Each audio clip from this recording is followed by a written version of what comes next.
सुन राजन, आज मैं तुम्हें रामायण महाभारत की छाया में छुपी एक गूढ़ कथा सुनाता हूं। कथा शक्ति की नहीं, अधूरेपन और विवेक की। मगध की धरती पर एक राजा जन्मा जो पूरा नहीं था। उसका शरीर दो भागों में बटा था। मां चंद्रावती ये दृश्य सह न सकी। भय और लोक लज्जा से उसने नवजात को घने जंगल में छोड़ दिया, पर विधि ने उसे मरने नहीं दिया। वन की राक्षसी जरास ने उन दो टुकड़ों को उठाया, जोड़ा और वहीं से जन्म हुआ जरासंध का।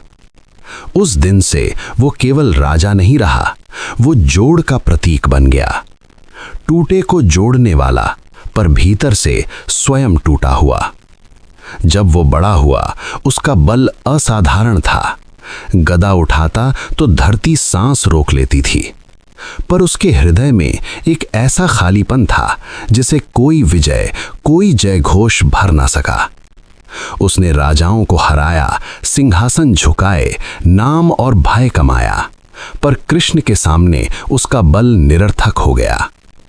कृष्ण ने युद्ध नहीं चुना, युक्ति चुनी। भीम और जरासंध आमने सामने आए।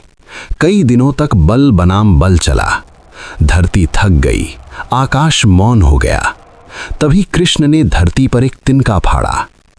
भीम समझ गया, जिसे जोड़ा गया था उसे अलग करना ही उसकी नियति थी। अब प्रश्न ध्यान से सुन हे राजन।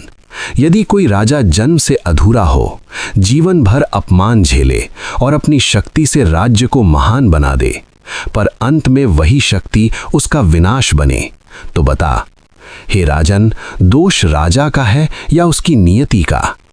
और ऐसी स्थिति में मर्यादा किसके साथ है, बल के साथ या विवेक के साथ? बेताल ने प्रश्न किया। बता राजन, इसका सही जवाब। सुन बेताल, नियति मनुष्य को जन्म देती है, पर उसके कर्म उसका मार्ग तय करते हैं।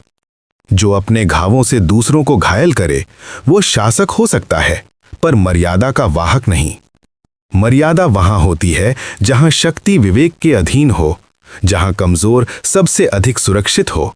वही बेहतर राजा कहलाता है। तू बोला और मैं चला। अगर हमारा कंटेंट आपको अच्छा लगे तो प्लीज लाइक, शेयर, सब्सक्राइब के साथ कमेंट करें।